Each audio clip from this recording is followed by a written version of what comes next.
Please be upstanding for His Worship the Mayor.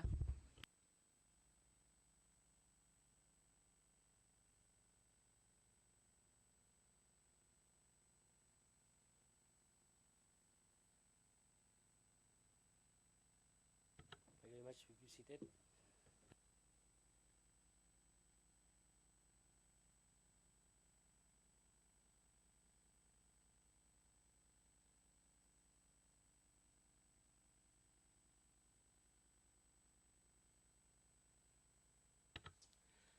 Croeso i'r cyfarfod llawn y cwniau. Welcome to full council.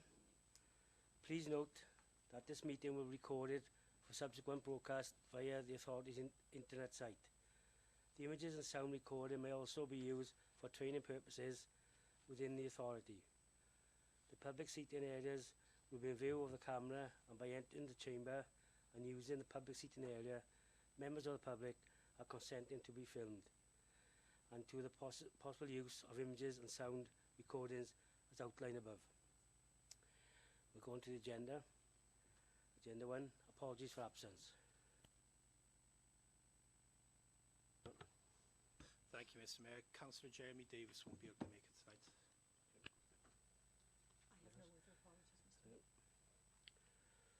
We're going to item number 2, declaration of interest. Members, please note A and B. We haven't declared anything.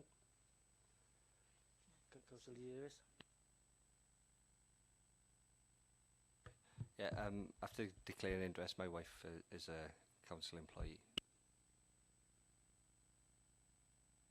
Councillor Roberts.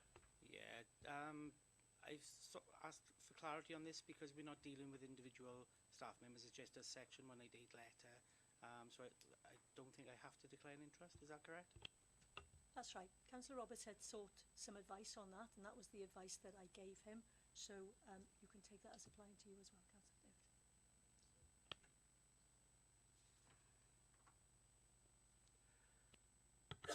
We're going to the open session. Agenda number 3, issuing of a Section 188 letter to the trades union, and it's Councillor Andrew Barry to take us. Thank you, Mr. Mayor. The report issuing the Section 188 letter to trade unions follows from the meeting of the 23rd.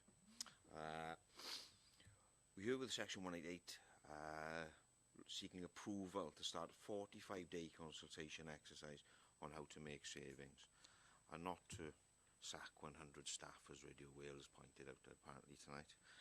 It's the consultation exercise. The HR1 letter mentioned at 2.3 is notification to the Secretary of State of the trade unions representatives to be consulted. The logistics and timings are covered in 3.3 on page 4 of your papers.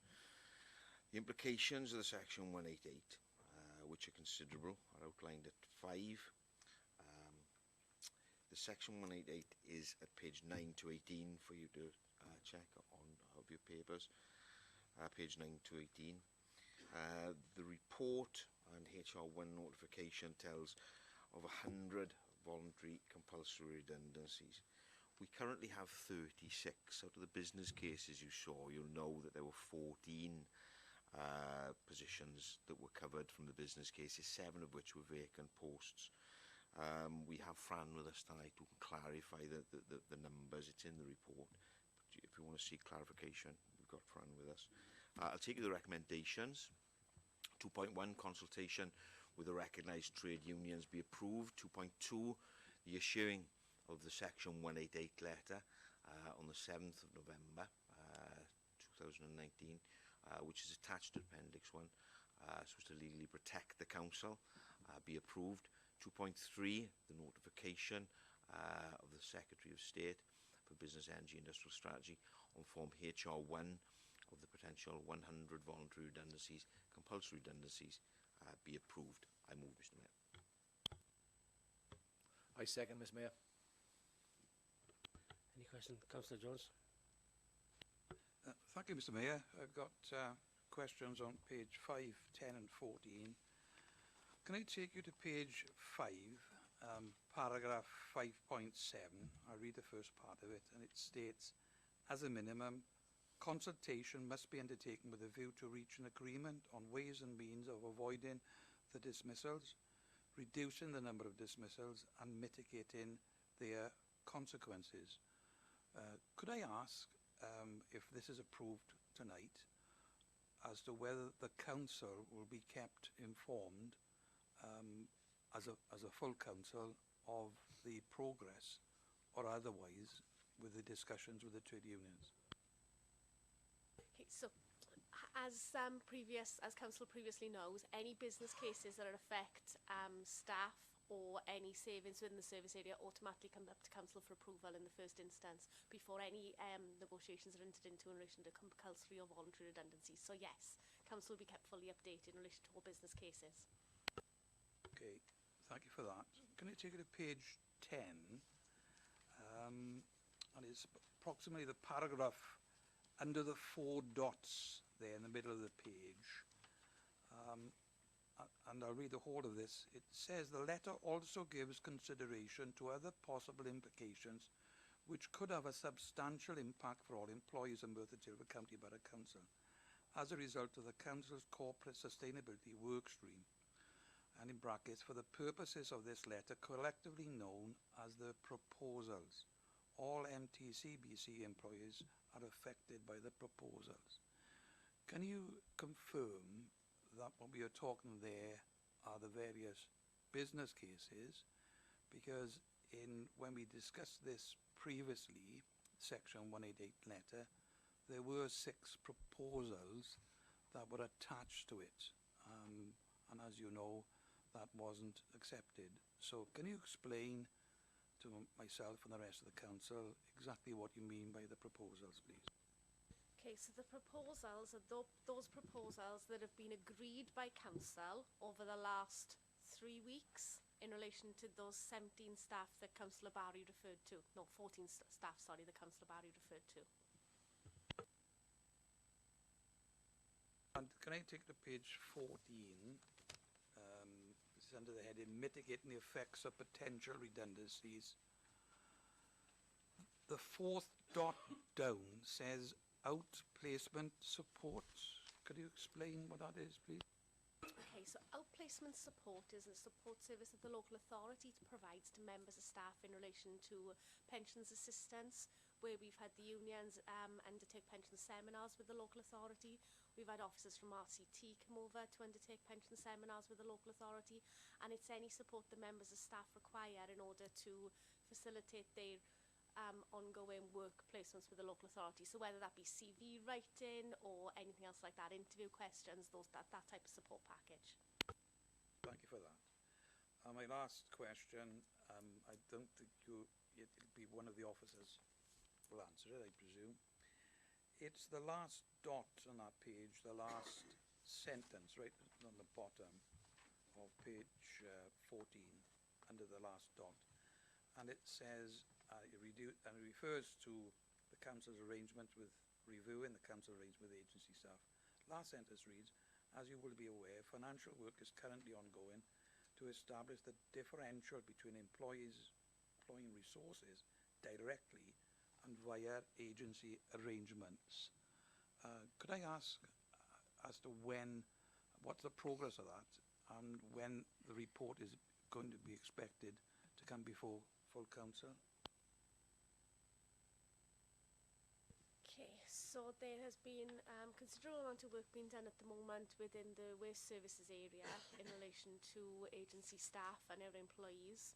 There was a business case that council approved last year in relation to the status of the agency contract within the local authority and whether we should consider setting up an internal agency process. That is due to come to council next year in relation to that update. Hopefully end of February, March council time. I presume, Mr. Mayor, before we set the budget then? Yes, correct. One last one. It refers to, you got a list there of the agency staff. I counted 88 there. Is that the total figure of agency staff engaged with the local authority? So that was the figure as of the 25th of October 2019. What we tend to find with agency staff is it could vary on a week-by-week basis depending on whether there's staff on sick leave, staff on annual leave or staff on training courses. But as of the 25th of October, that list was correct. Councillor Dan Roberts. Thank you, Mr Mayor. My question has been partially asked by my colleague here, but it's been fully answered by Fran. It's in relation to the 6 proposed business cases that come forward for the change of the staff terms and conditions. So I'm happy. Thank you. Councillor Gareth Lewis. Thank you, Mr Mayor. The phrase uncertainty surrounding Brexit is mentioned 3 times within the report. What preparations are the Council making for Brexit? So we've got a Brexit officer which is funded from Welsh Government, and that has helped in terms of our planning with regards to preparations. We've organised many internal sessions with regards to Brexit preparations from an SLT perspective and various departments. We've made sure that we've updated our risk assessment and our business continuity plans by department. We have a Brexit response plan looking at further details, such as, for example, Alan's area has looked into how we deal with community aspects, community cohesion aspects coming out of that. So we prepared from issues in terms of our own provision preparation, but then we've also tried to ask questions, okay, what else could happen in terms of if there's effect on food banks and how the community resilience is going to be affected. What the knock-on effect then is if we get additional presentations for people requiring benefit support, homelessness, housing issues. So we've prepared what we can, and we can share those reports with you, but we have made preparations in line with what we've been asked to do by Welsh Government and Central Government. That's good to hear, Alice. Thank you. Has a specific budget been allocated for Brexit preparation? No, we're doing it within... Oh, sorry. Aside from the money that we've received for the Brexit officer, we're doing with it in existing resources. Thank you. I've got one other question, please, Mr Mayor. Is that okay? Yep. No problem. Sorry. Okay, thank you. I appreciate the report refers to a UK Parliamentary Act, and therefore notification has to be, if approved, notification has to be presented to the Secretary of State for Business, Energy and Industrial Strategy. Business is devolved to the Welsh Government, so is there a requirement to write to Welsh Government as well as the UK Parliament? No, there isn't any legal requirement, but we do keep Welsh Government and the WLDA up to date with current ongoing practices. Councillor Gibbs. Thank you, Thank you, Mr Mayor. Page 4 under 3.3, under the first bullet point, you've got 20 to 99 redundancies, and it says notification must be provided at least 30 days before the first dismissal takes effect. But I've noticed all through the report we've referred to 45 days. Can I have some clarity on that, please, Fran? That's because there's potential of over 100 redundancies, and therefore the 45 days comes in. So if you look at 3.3, the 20 to 99 is the first bullet point, and 100 or more is the second bullet point, and it says notification must be received by the Secretary of State at least 45 days before the first dismissal. So is there any reason why we've gone for the 100 rather than the 20 to 99? Because we're currently over the 20, and it also then gives us scope to consult with the union should there be any more, and it allows for fluidity then with any other additional voluntaries that may come over. So it could be that we're on the cusp of the 100, in which case we'll issue an updated HR1 at that point in time, but it allows for more consultation with the trade unions. My second question. On page 11, now my understanding from the last couple of meetings regarding the cuts that there hasn't been any changes to any school-based staff. I was just wondering why the paragraph, the last sentence at the very bottom of page 11 is intended to work with schools in realising the changes for school-based staff. However, I believe we're not proposing to make any changes. So I was just wondering why that sentence and paragraph was still in. Because schools will potentially could be making savings within their own rights. So it allows then this, if there's any local authority based staff situated within schools, it allows for those discussions to take place. Members, any more questions? Councillor Jones? Going back to an answer that Fran gave about the numbers, just to be 100% clear, because he said 36 staff and 7 were vacant positions. Then he mentioned 14 later on in another answer.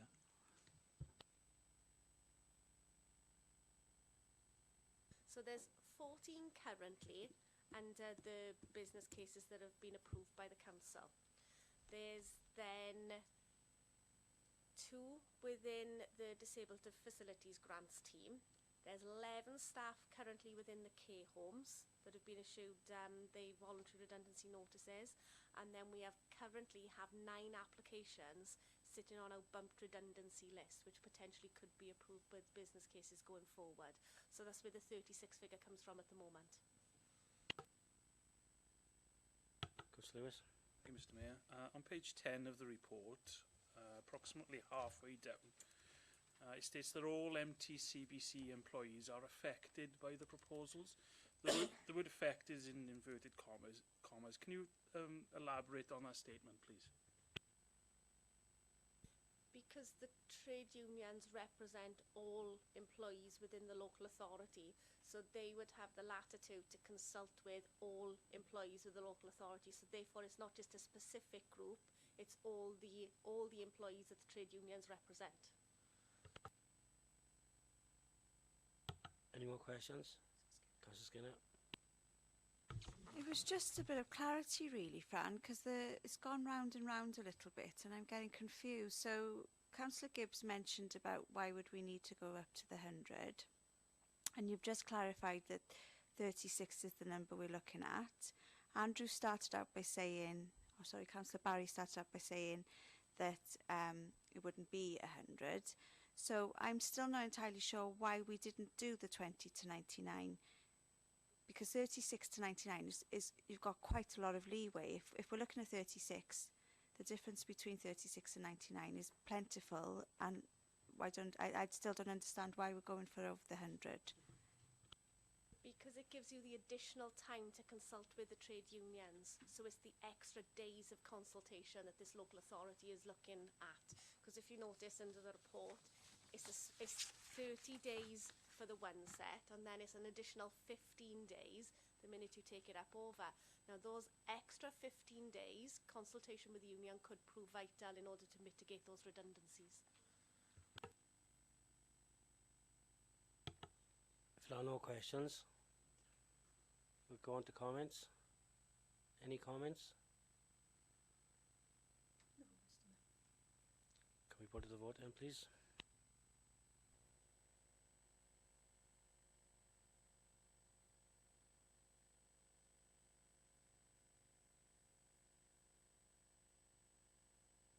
Thank you, members. That's been carried. So go on to any other items. Item number 4, to deal with any urgent business. Correspondence, I have none. Item 5, to receive communications from His Worship the Mayor, I have none. So thank you very much. Thank you very much, Stephen.